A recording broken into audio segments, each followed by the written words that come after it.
What's going on, growers? Welcome to the Urban Roots YouTube channel. This is our very first video. You're watching the launch of a brand new gardening channel, and I'm so excited for that. It's about 12 weeks before my last frost, and so I'm just getting started for another season, and I want to bring you along with me for that journey through the entire season. I know some of us last year was the first time we ever grew vegetables in our own backyards. Millions of people had stay-at-home orders, and so millions of people picked up a new hobby. And if you're one of those people, I'm so excited for you. There's nothing more rewarding than growing your own food. So again, it's about 12 and a half weeks before my last frost. And so today we're going to talk about starting seeds. And I'm going to give you some of my key tips if you're going to be starting seeds. Let's get to it.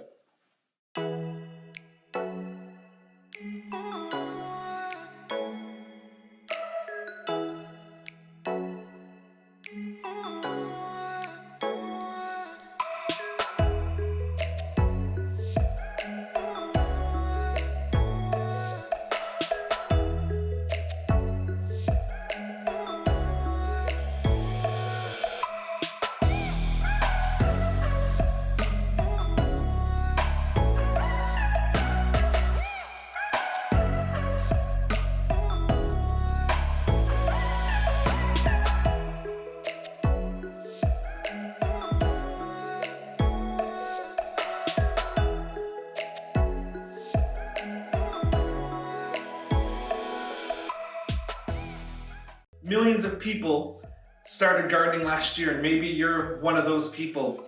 And maybe you had to order in starts, or maybe you found starts at your local store. They were pretty hard to come by last year. And maybe this year you want to take it up a notch, and you want to start planting your own seeds. It saves you a ton of money if you start your own seeds.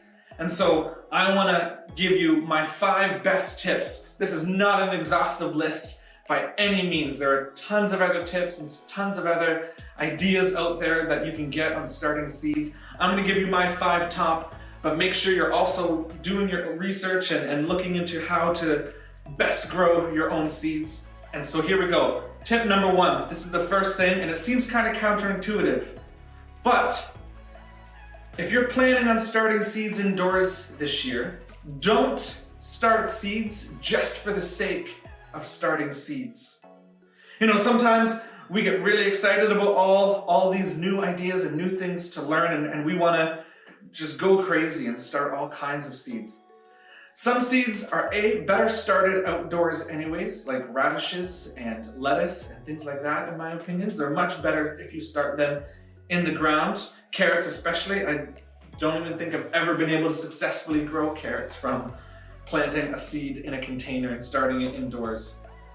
So don't just start planting a bunch of seeds. It takes up a ton of space. Growing seeds indoors, if you're gonna be starting your seeds, make sure that you have enough space to do it, because it can take up a ton of space, and if you just start starting every seed you could possibly think of, you're gonna very quickly run out of space, you're gonna very quickly run out of lighting, and it's gonna be a major headache. Tip number 2, make sure you have proper lighting. Proper lighting is key in starting seeds indoors.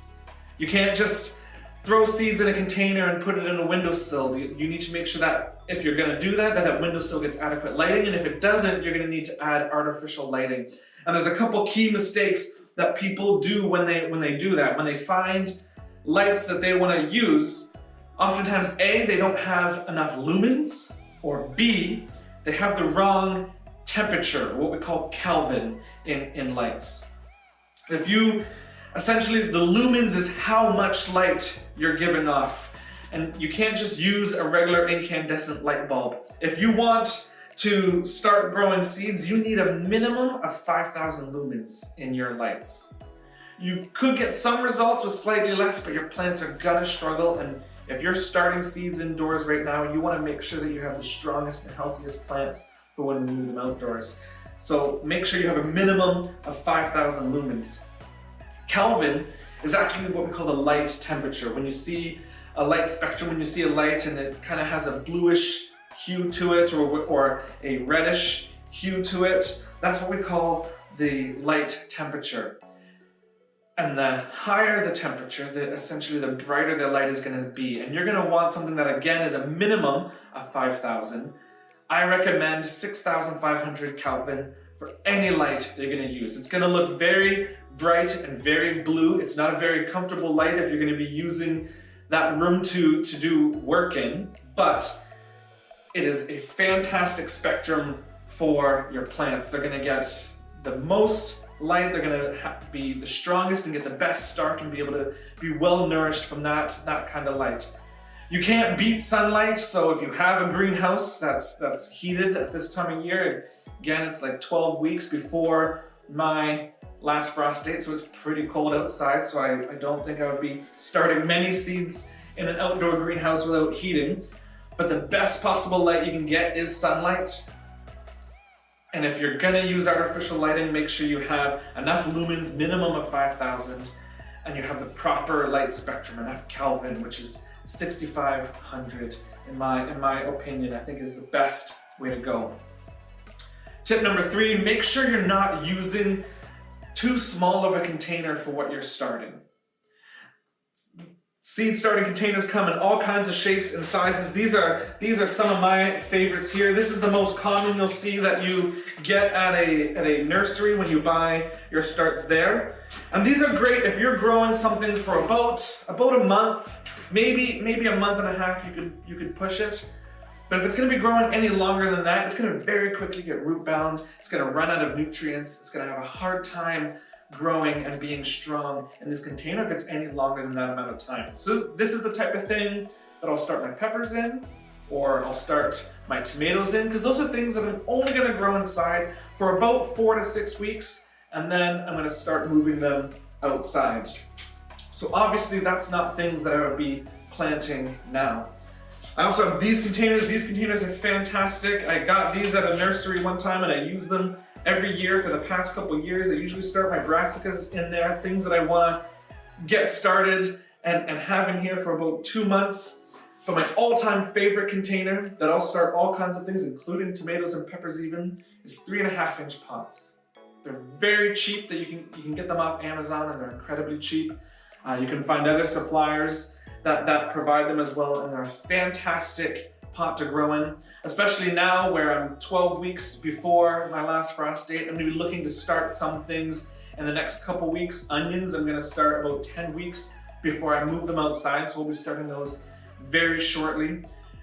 And those types of things I have to put in a 3.5-inch pot. Any tomatoes that I want, if I'm starting a nice early tomato so I can have a nice big strong plant to move outside, I have to start it in a 3.5-inch pot.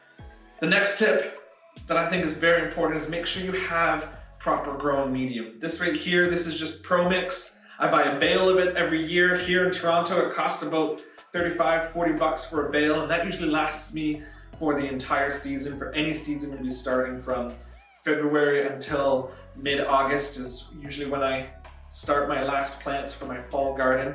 And one bale of that will last me at least for that, if not longer. So make sure you get a good growing mix. I know some people think you can just dig up some of your soil from your garden outside and plant in that, but you don't want to be doing that. You don't know what's out there growing in the environment that you're not going to be bringing into your house, what insects and things like that will be in there.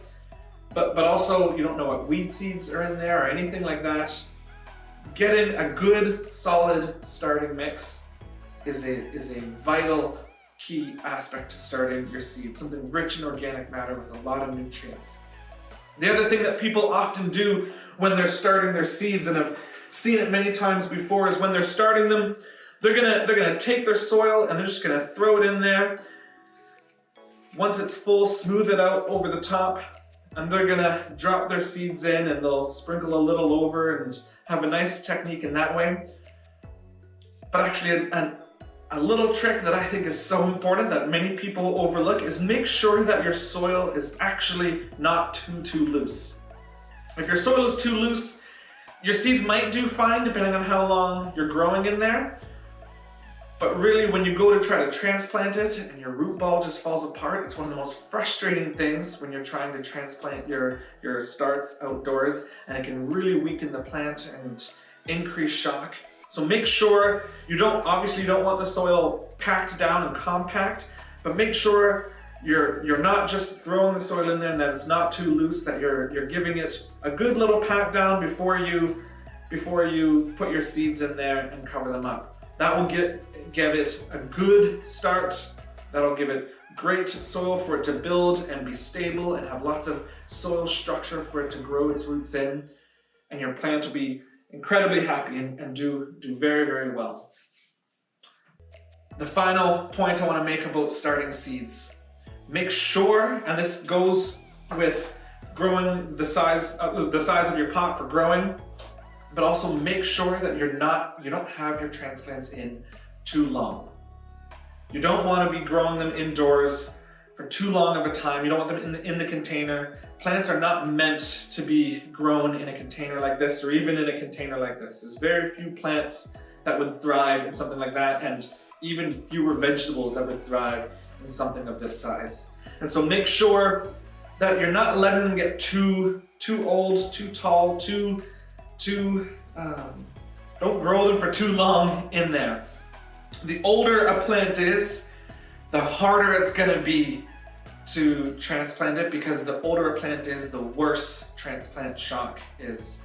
So make sure that you're timing your seed starting correctly, that you know how long you can grow stuff in each seed. Make sure you're timing your planting correctly, that you can know how long you can grow in each pot, how long you can have a seed growing in there before you have to transplant it outside, because you want to make sure that your starts are nice and strong. I've seen it before where tomatoes that have grown in a container that I've left too long, the plant looked healthy and was strong, but I could tell that it was stressed because once I planted it outside, plants that I planted out earlier, much quickly and much more vigorously started producing fruit and tomatoes and vegetables for me to eat. And so make sure that you time your seed starting so that your seeds are not growing in these containers too long. About 4 to 6 weeks, once you hit that mark, you want to be either moving it into a bigger container or you want to be moving it outdoors. So time is starting. And those are my best tips that I got for seed starting. I hope that you're gonna try to start some of your own seeds this year. Worst case scenario, you have to go buy a few cell packs from a store. It's worth a shot to do, and if it works well, it's gonna save you a ton of money, and it's so rewarding to be able to do. Next week, I'm gonna get started on planting some seeds, and so hopefully we'll see you next week when we continue growing as we start moving closer and closer to the time of year when we can love and get into gardening. Take care.